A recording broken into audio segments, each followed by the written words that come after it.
Bonjour à toi et bienvenue dans cette nouvelle vidéo. Je suis Tatiana Ventose et aujourd'hui on va parler de la difficulté de parler de politique en ce moment. Je parle pas de politique politicienne, se moquer des députés qui font mal leur travail, des ministres qui se fichent du monde ou du président et de sa propagande sauce nord-coréenne, ça c'est facile. Non, je parle de quelque chose de beaucoup moins futile et de beaucoup plus important. Je parle de politique au sens de la vie du pays. Tout ce qui fait qu'on tient ensemble, essayer de comprendre les grands mouvements de l'histoire qui sont en train de se jouer sous nos yeux, essayer de prévoir un petit peu ce qui risque de se passer demain en fonction de ce qui se passe aujourd'hui. C'est ça qui est aujourd'hui, j'ai l'impression, de plus en plus difficile. Depuis quelques temps, tout semble s'être emballé. On dit depuis environ 15 ans que tout s'accélère depuis 15 ans. Mais là, on en est arrivé au stade où les choses vont tellement vite qu'on a l'impression qu'on comprend plus rien et qu'il est de plus en plus difficile de faire des liens entre les événements.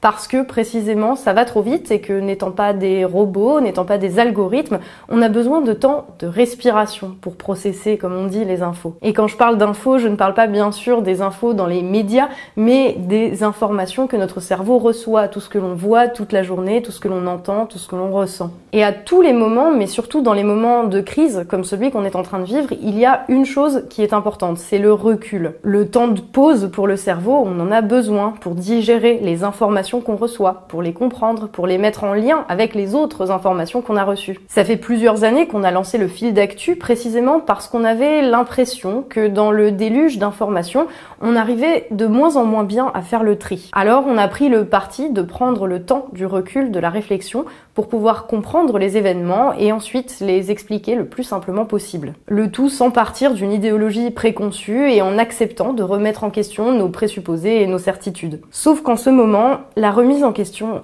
arrive tous les jours. C'est limite si à chaque heure, t'es pas obligé d'inventer une nouvelle grille d'analyse pour pouvoir comprendre ce qui se passe autour de toi. On a lancé le fil d'actu il y a seulement 4 ans et depuis les choses se sont encore accélérées. Toujours plus de vidéos, d'articles, de faits divers, tu sais pas si c'est une vraie info, si c'est une fake news, comment tu vérifies.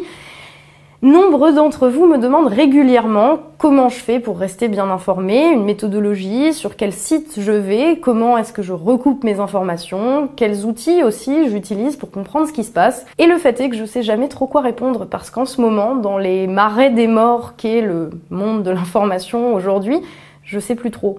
Il y a des lanternes partout, des articles putaclic qui essayent de t'attirer dans leur trou à la faveur des algorithmes. Et les journalistes, les gens supposés faire le travail pour nous guider là-dedans, semblent avoir un petit peu oublié leur tâche, semblent s'être perdus et n'en être jamais revenus. Pire, certains paraissent avoir embrassé une démarche que j'appellerais anti-information, que ce soit par appât du gain ou par facilité. Des articles à la chaîne qui ne disent rien du tout, qui commentent les guéguerres intestines sur les réseaux sociaux, ou qui relayent des combats post-modernes de premier plan, comme cet homme fait son boudin noir avec son propre sang et c'est vegan. Il y a aussi les tops qui t'occupent ton cerveau, déjà bien surchargé pendant quelques heures, en te filant ta dose d'endorphine coupée à la nostalgie. Mais sans un truc que vous n'aviez pas remarqué dans Harry Potter, ou 12 choses que vous faites tous les jours sans vous en rendre compte. Et au milieu, paf, un contenu sponsorisé pour te vendre quelque chose. Une fois que ton cerveau a activé le mode burn-out parce que trop d'informations, pour te signaler en tout cas que le processeur ne suit plus, n'est plus capable de processer justement les informations qu'il reçoit, tu es vulnérable et moi aussi à tout et n'importe quoi. Par exemple, si on te dit dans la liste des 101 choses que t'as pas remarqué dans Harry Potter que l'iPhone XS de Drago Malfoy est plus performant que l'iPhone 10 de Potter,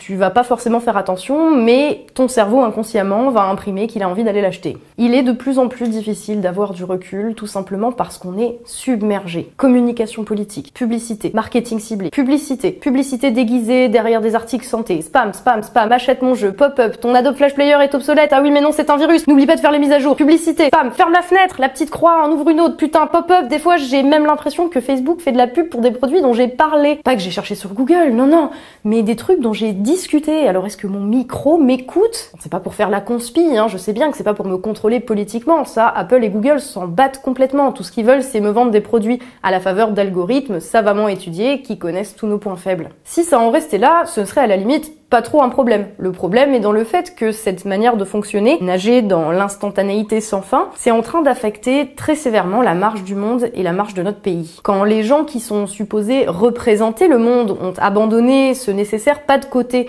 pour être les premiers à avoir le scoop qui va générer du trafic et des revenus et de la bouffe dans l'assiette à la fin du mois, quand la représentation de l'information devient une sorte de bouillie informe, où chacun doit s'en remettre à ses propres armes, intellectuelles j'entends, pour garder la tête hors de l'eau, ça affecte toute la perception collective qu'on a du monde. Ça nous empêche de voir le tableau global et les choses qu'on a en commun aussi. Ça nous empêche d'avancer et ça nous garde dans une sorte de mode survie intellectuelle pour pas péter un câble tout simplement, parce qu'on n'est pas fait pour ça. Pas étonnant que tout parte sévèrement en couille, pas étonnant que ça aille de plus en plus vite et qu'on ait l'impression d'y comprendre de plus en plus rien.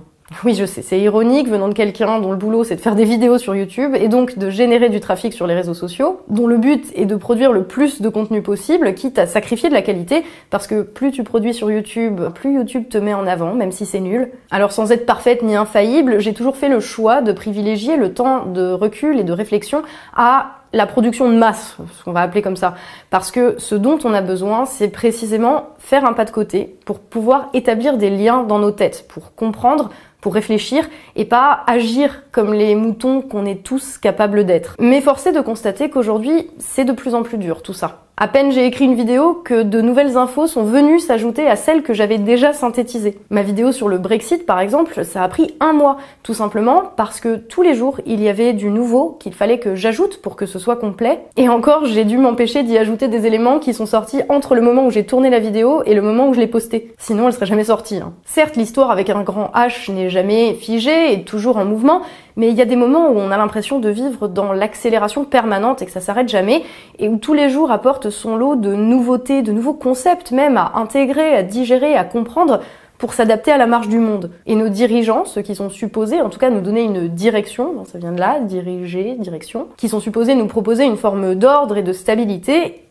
ils préfèrent alimenter le chaos. Ils l'ont embrassé ce chaos, parce que le chaos les favorise dans une certaine mesure, et sur le court terme en tout cas, tant que c'est un petit peu contrôlé. Monter les gens les uns contre les autres, allumer des feux un peu partout, se braquer pour garder le contrôle, et se préférer au final roi des cendres que serviteur de la stabilité. L'antithèse, au fond, de ce qu'est censé être leur rôle. Corrompus par le système qu'ils ont créé, dégénérés au dernier degré, incapables de penser la base de ce qui a fait notre survie en tant qu'espèce jusqu'ici. Les certitudes contre l'écoute, la censure contre la compréhension véritable, la violence contre la coopération. Alors je sais pas où ça va aller, mais ça finit jamais bien pour les éléments en roue libre dans une descente. J'ai cette impression que, comme dans le film V pour Vendetta, on est au moment où tous les dominos sont en train d'être mis en place et qu'à un moment, quelqu'un, quelque part, va faire une connerie et que tout va s'enchaîner. On n'en est pas au grand final encore, mais je demande simplement qu'on m'entende et qu'on essaye de réparer un petit peu la folie qui nous anime avant que ça s'embrase pour de bon et que ça nous retombe sur le coin de la tête à tous sans qu'on comprenne ce qui se passe. Il faut pas qu'on soit comme eux et il faut surtout pas